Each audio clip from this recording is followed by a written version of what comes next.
Je, kifaa chako kinahitaji kutengenezwa? Tunatoa uchunguzi wa bure. Bila simu au safari, tunachukua kutoka mlangoni mwako na kurudisha. Kabla ya ukarabati, tunatuma bei na tunaendelea tu baada ya idhini yako. Rahisi, wazi na kitaalamu. Kiungo kiko kwenye maelezo. Kwanza, hakikisha kuwa roboti yako Roomba S9 imezimwa na imeunganishwa kwenye chaji. Kabla ya kuanza, ni muhimu kufanya uchunguzi wa bure wa roboti yako ili kubaini kama kweli inahitaji kubadilishwa kwa betri au filamu.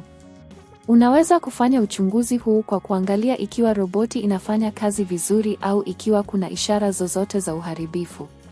Hatua ya 1: fungua kifuniko cha chini cha Roomba S9. Tumia screwdriver ya nyota kuondoa screws zinazoshikilia kifuniko hicho. Hatua ya 2: ondoa betri ya zamani.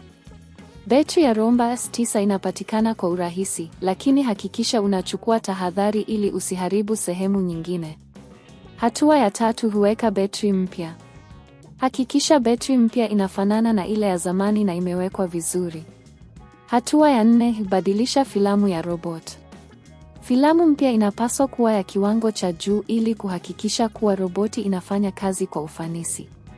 Hatua ya 5: funga tena kifuniko cha chini na screws. Hakikisha umeshika screws vizuri ili kifuniko kisikose. Hatua ya 6: washa Roomba S9 na uangalie ikiwa inafanya kazi vizuri. Hakikisha inachaji na inafanya kazi kama inavyotakiwa. Kumbuka, kabla ya kufanya ukarabati, ni vyema kufahamu gharama zinazohusiana.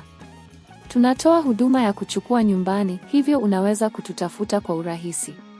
Pia, tunatoa huduma za uchunguzi wa bure ili kuhakikisha unapata huduma bora. Ikiwa unahitaji msaada zaidi, tafadhali wasiliana nasi. Tunatoa huduma za ukarabati wa vifaa vya nyumbani kwa bei nafuu na tunahakikisha unapata huduma bora. Hii ni njia rahisi ya kuwafanya roboti yako iendelee kufanya kazi kwa ufanisi na bila matatizo. Je, kifaa chako kinahitaji kutengenezwa? Tunatoa uchunguzi wa bure.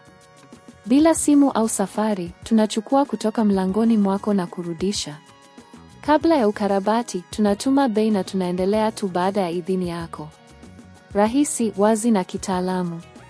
Kiungo kiko kwenye maelezo.